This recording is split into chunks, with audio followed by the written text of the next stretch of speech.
Listen up, because today's Celtic news is absolutely wild. I've got three massive stories that every true Hoops fan needs to hear.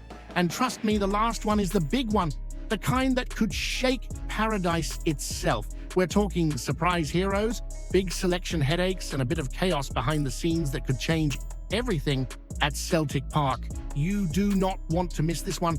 Big shout out to everyone who's been commenting and showing love on the channel. You're absolute legends. These were the top commenters from last week. James Brooks, always dropping brilliant comments. Cheers, mate. Robert C., thanks for the support and for joining the convo. Billy Noon, appreciate you for jumping in and backing the channel. You lot smashed it last week. Who's going to make it onto next week's list then, eh? Don't forget to leave your comments. We have 6 news a day to keep you updated with the mighty Celtic. Hit that subscribe button and be part of it.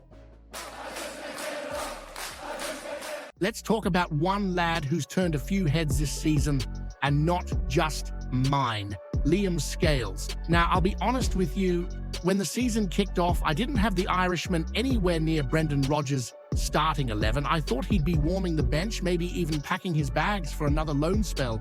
But here we are, months later, and the boy's proving everyone wrong. He's gone from being a backup option to one of the most reliable players in the squad. That's proper Celtic spirit right there. Graft, pride, and a bit of defiance in every tackle. You watch him alongside Cameron Carter-Vickers and you'd think they've been playing together for years. There's something about that partnership. It's balanced, it's solid, and it's exactly what we've been missing in those nervy European nights. And I'll say this, Scales doesn't just hold his own next to Carter-Vickers. He matches him stride for stride. He's not afraid to get stuck in. He's winning headers like it's going out of style. And when it comes to last-ditch defending, he's throwing himself in front of everything. You can almost hear the Parkhead crowd roaring every time he wins a 50-50. Now, don't get me wrong, his passing can still be a bit hit or miss. Every now and then, he'll play one that makes your heart stop for a second. But defensively, he's been immense. It's no surprise Rodgers trusts him more than Austin Trusty. And that's saying something, considering the American cost of the club, £6 million. Trusty looked solid in pre-season, sure, but when it comes to real battles, the wet, windy nights, the gritty away days, Scales looks built for it, and you've got to love that about him. He's not flashy, he's not looking for headlines, but he's become one of those players you rely on. The kind of guy who shows up, gives you everything and never hides. That's why the fans are warming up to him. It's not about hype, it's about heart. What really gets me though, and maybe you've noticed this too, is how calm he's become under pressure. Early on, you could see the nerves, the hesitation. Now he's reading the game better, stepping out of defense, leading with confidence. You can almost see his belief growing with every match. So let me throw this one at you, and I want your honest take. Has Liam Scales really done enough to be called Celtic's most improved player this season? Or is there someone else you think deserves that spot on Brendan Rodgers' team sheet? Hit that subscribe button. Lads, let's giant laldy till we hit 1,500 mad Celtic daffs. Here we go. This one's a proper headache for Brendan Rodgers, and no mistake about it. The KT conundrum is real, my friend. On one side, you've got Kieran Tierney, the prodigal son, the boy from Muirhouse who bleeds green and white. On the other, you've got Marcelo Saracchi, the fiery Uruguayan with the bite of a Highland winter storm. Both want that number 3 shirt. Both deserve it. But Rodgers can only pick one. Now, let's rewind a bit. Tierney hasn't started a league game since that goalless draw at Ibrox back in August. That one where half of Glasgow were claiming moral victories again. Since then, he's been in and out of the lineup, popping up here and there in the Europa League and cup ties, showing flashes of the old KT we all adore.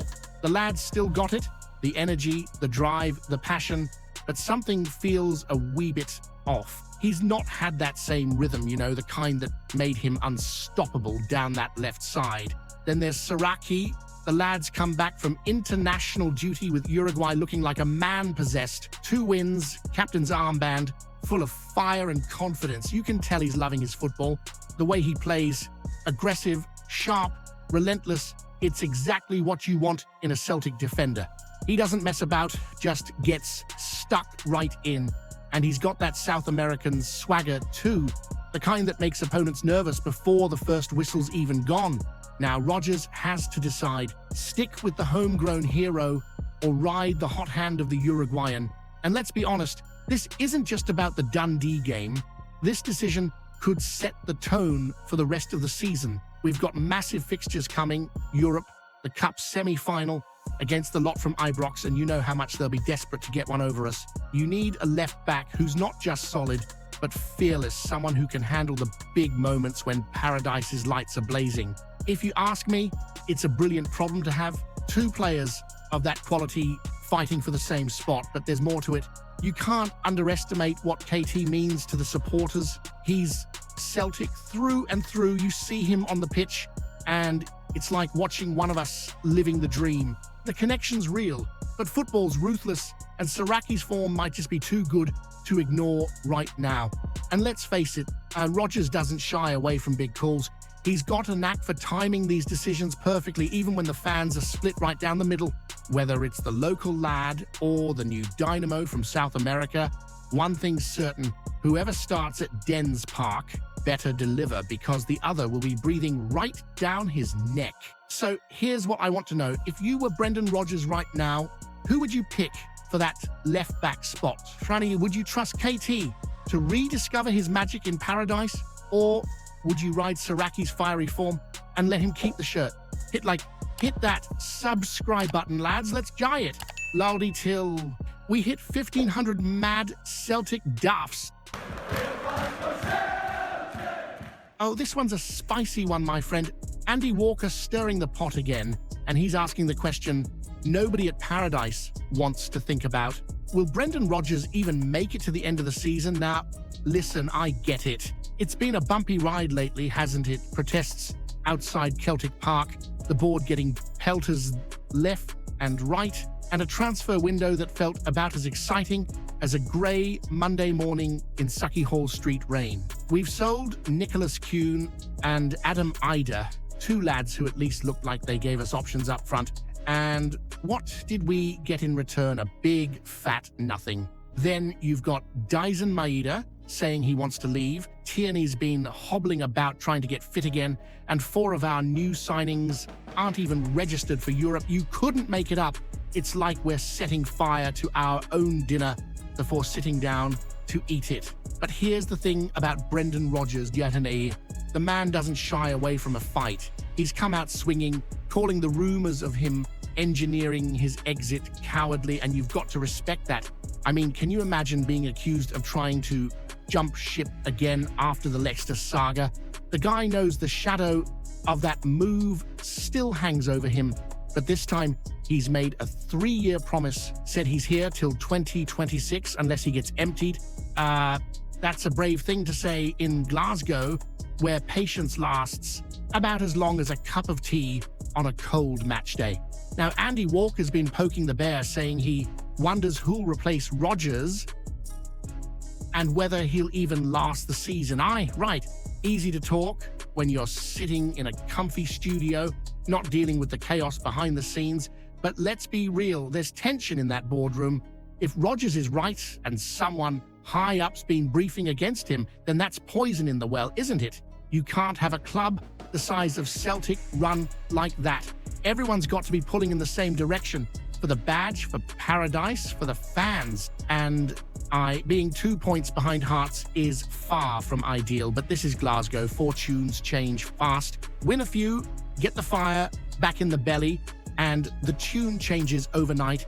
The fans still back Rodgers, mostly the frustrations not with the man in the dugout.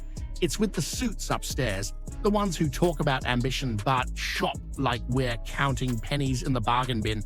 Still, the tension's building. You can feel it in the air.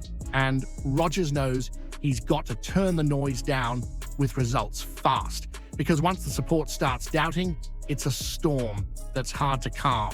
So here's what I'll ask you. If the board don't back Brendan properly in January and things don't improve, would you still want him to stay and fight it out? Or do you think maybe it's time for someone new to take the reins at Paradise? Hit that subscribe button.